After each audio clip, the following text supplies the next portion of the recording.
to the daily accounts. That's about, oh, how do you give your wife control? And it's one shot.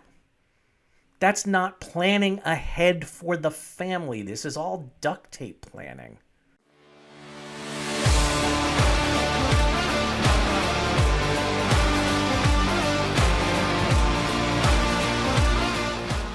Hi, Jeff Marsachi, the Plain English Attorney, and welcome to the video. Today we are going to talk about a question that I absolutely love. It's all about how do I set up my family for estate success.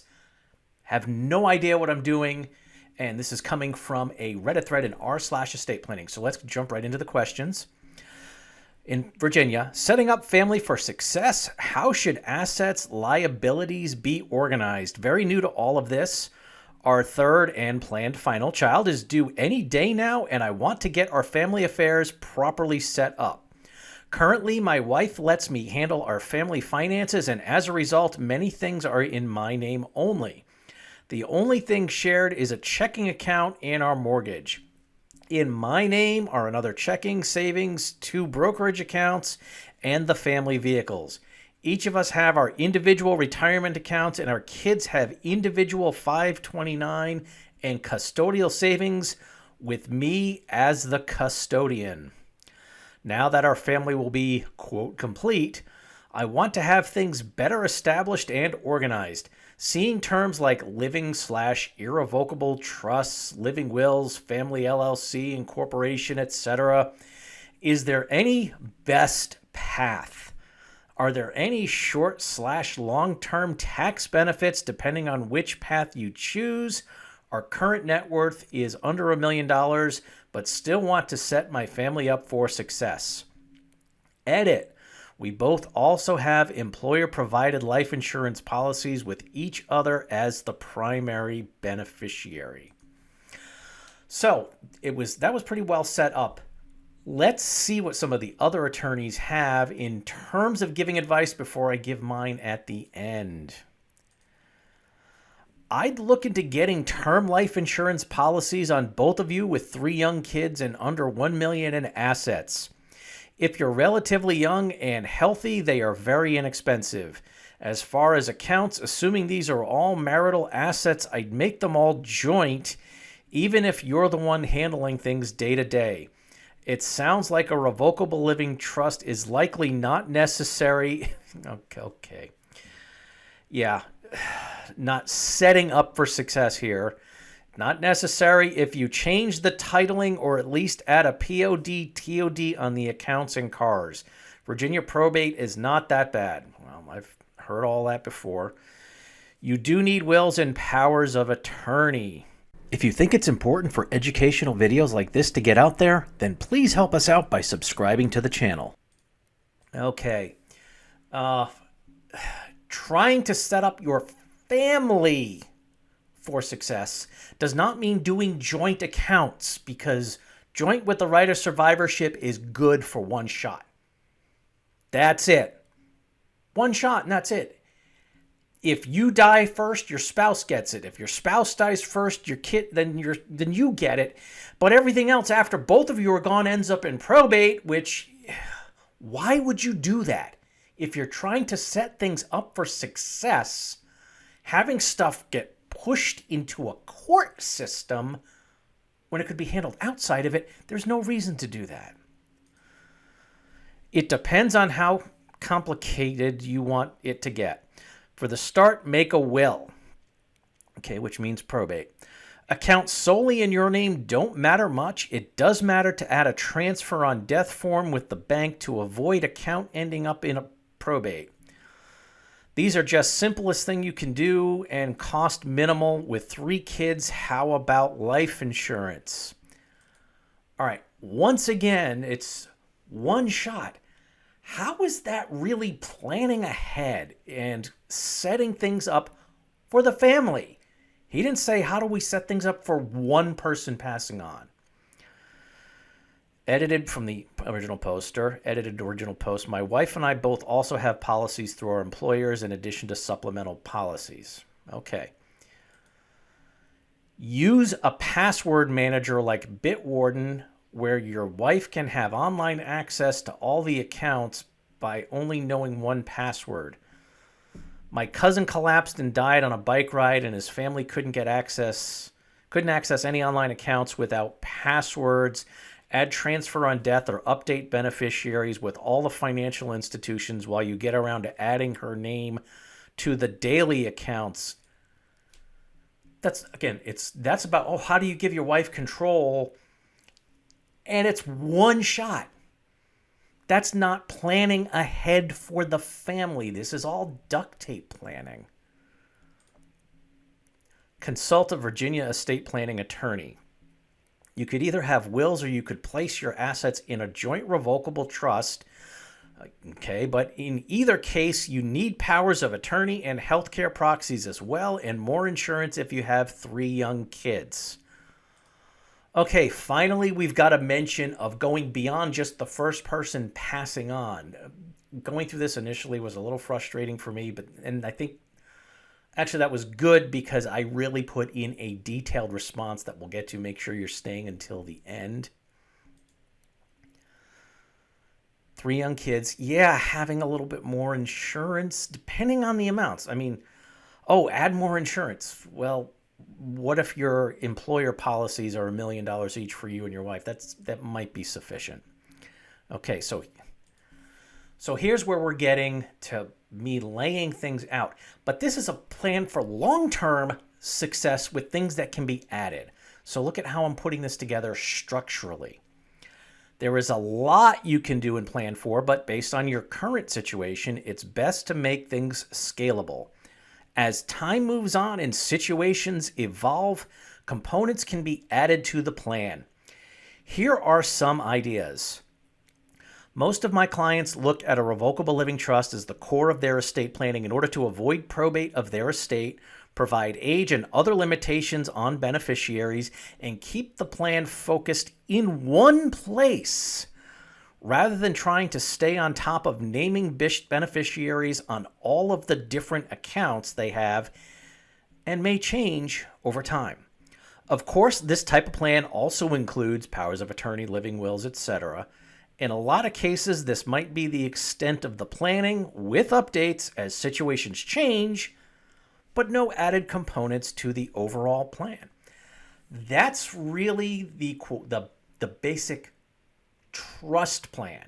You've got your revocable living trust as the way to avoid probate. You have to coordinate your assets to work with it. I have a free webinar, the Trust 101 webinar. We're going to put the link in the description below. So that will get you in that direction and talk about some of the basic options with the revocable trust, but also some of the other components. So getting right back to it, that's the basic plan. That may very well be it for a lot of my clients. But let's take a look at the scalable part that I mentioned. I do have a good number of clients involved in business and corporate entities.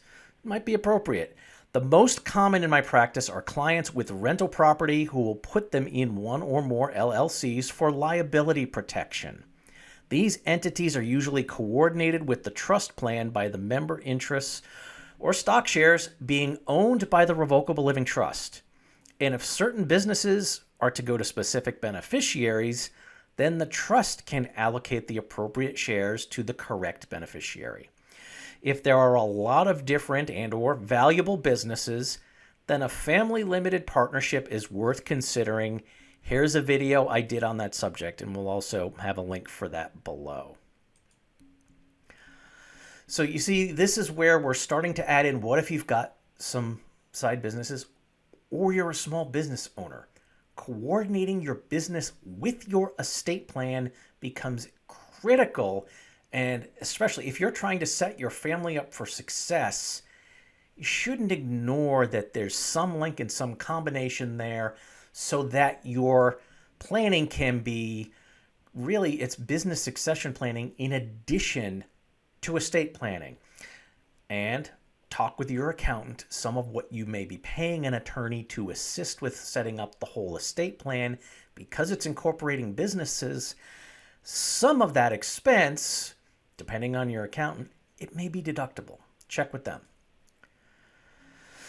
Another potential component, as the kids get older and form relationships, you may not like their choices in a spouse or partner and want extra protection to make sure your assets eventually get to the grandkids.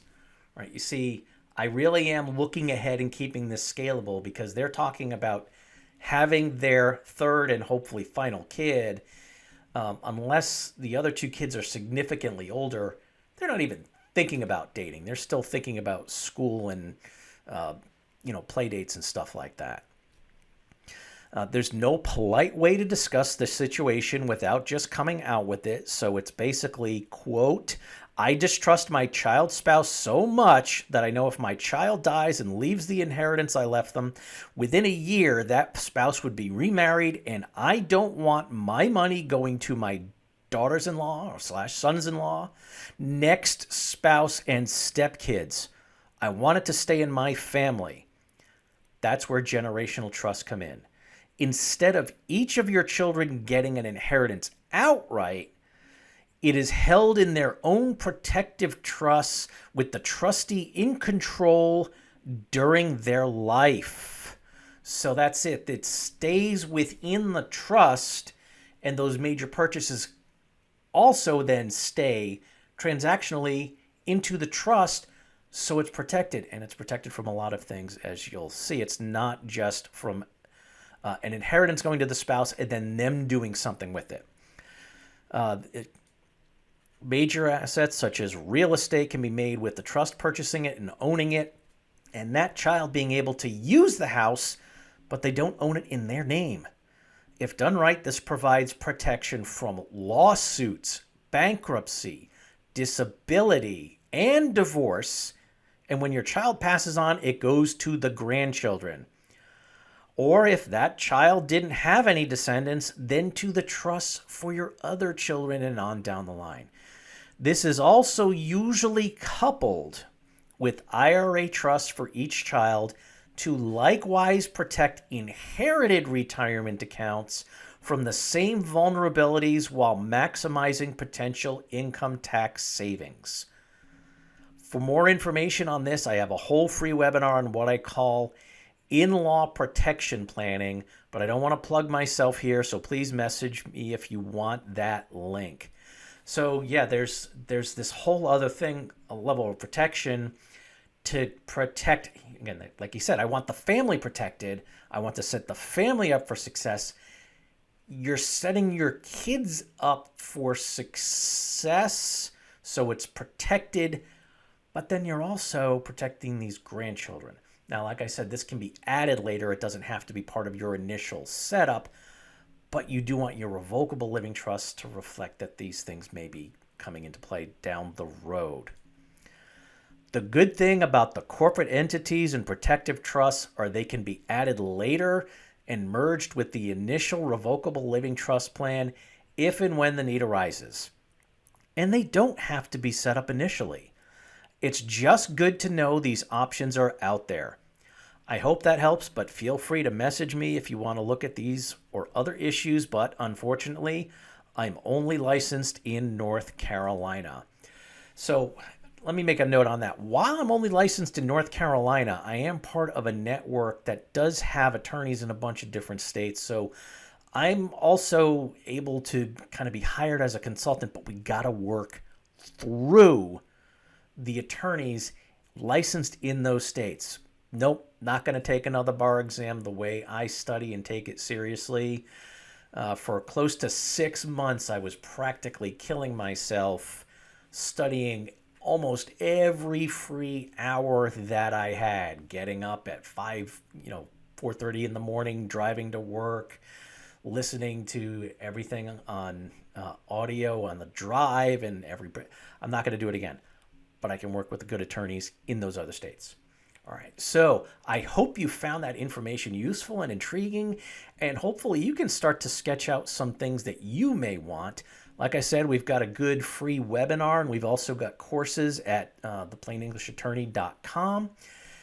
plainenglishattorney.com. And as I always tell my clients, please stay safe, plan ahead, and enjoy life. And whatever you do, make it a great day.